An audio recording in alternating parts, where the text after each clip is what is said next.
O que às vezes a gente encontra, minha gente, que nós vamos vivendo de um jeito tão errado, que muitas vezes nós não vamos sabendo nem mais por que a gente agiu daquele jeito ou de outro. Não é verdade? A falta de autoconhecimento é uma coisa muito triste, porque quando a gente não se conhece, a gente também não se corrige. Se você tem uma dificuldade de autoconhecer-se, você também vai ter uma dificuldade de se corrigir naquilo que você precisa. Porque como é que você vai identificar o defeito, se você não conhece? Se você passa por cima deles o tempo todo e você não coloca a atenção no defeito que tem. O autoconhecimento, ele nos equilibra, ele nos mostra o que a gente é e ele vai também nos dando um instrumental para a gente poder começar a lidar com a gente mesmo. Muitas vezes a sua dificuldade de lidar com os outros, de conviver com os outros, é porque você ainda não aprendeu a conviver com você. Todos nós temos regras, todos nós temos um estatuto interior. Eu me lembro quando eu dava aula de antropologia, eu dizia muito isso para os meus alunos.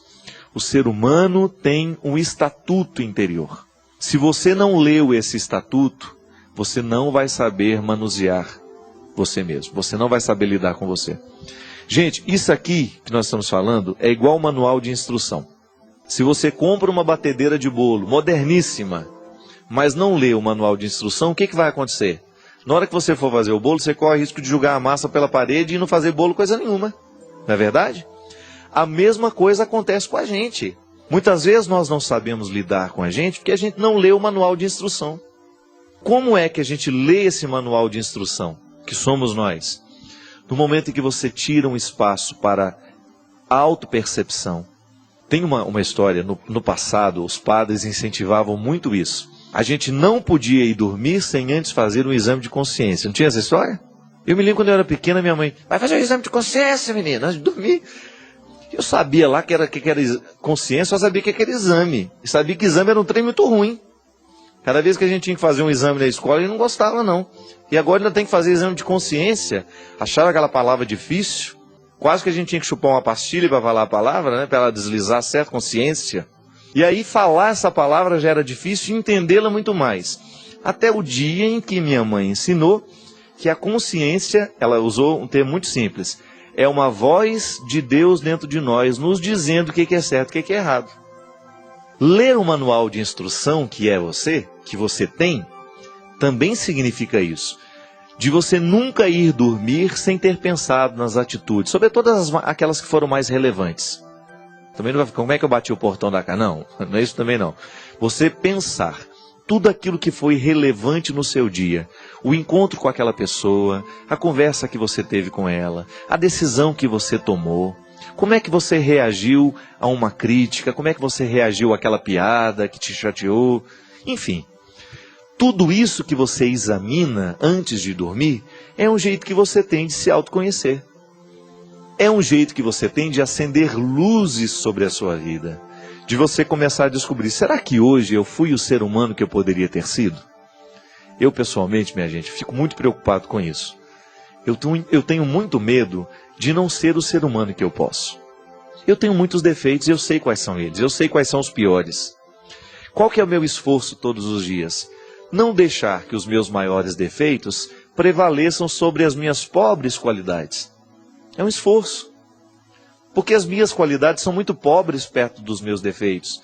Mas onde é que está o meu autoconhecimento?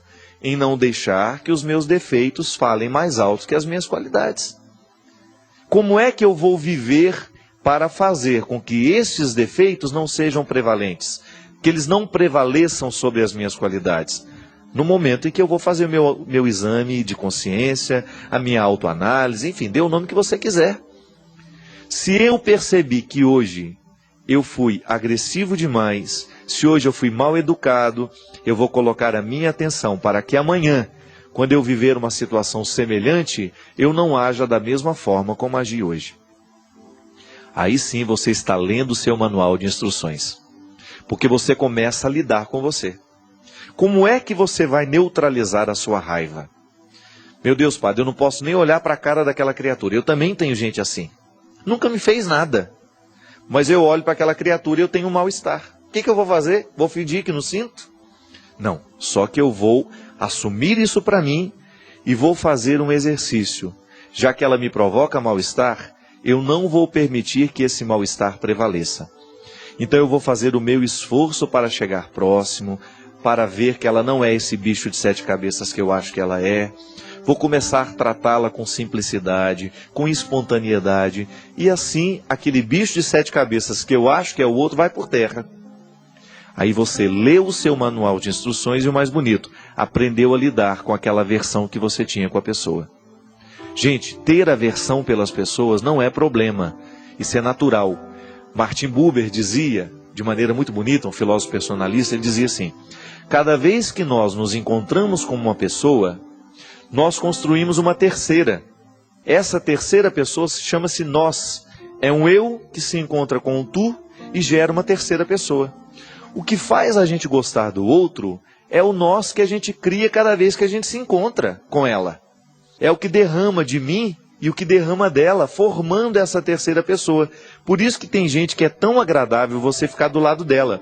É porque, na verdade, você derrama com ela o que você tem de melhor. Isso chama-se simpatia. Não é que é a simpatia de colocar um troço todo babado na cabeça do menino para ele parar de soluçar, não, viu?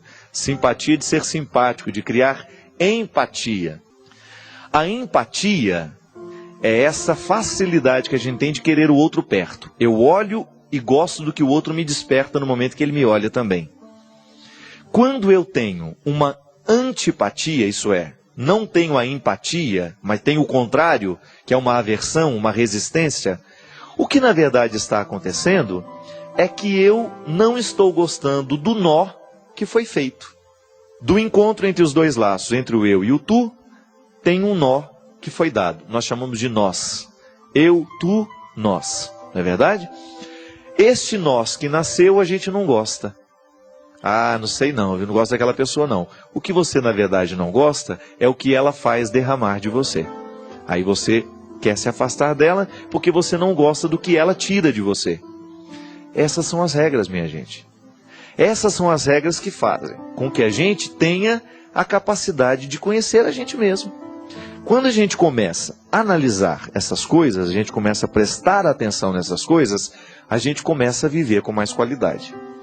Hoje, por exemplo, amanhã, hoje, sei lá, você vai se encontrar com aquelas pessoas que lhe causam antipatia. Você já vai se lembrar. O que você não gosta naquela pessoa? É o que ela desperta em você. É o nós que nasce do encontro com ela. Mas isso pode ser modificado.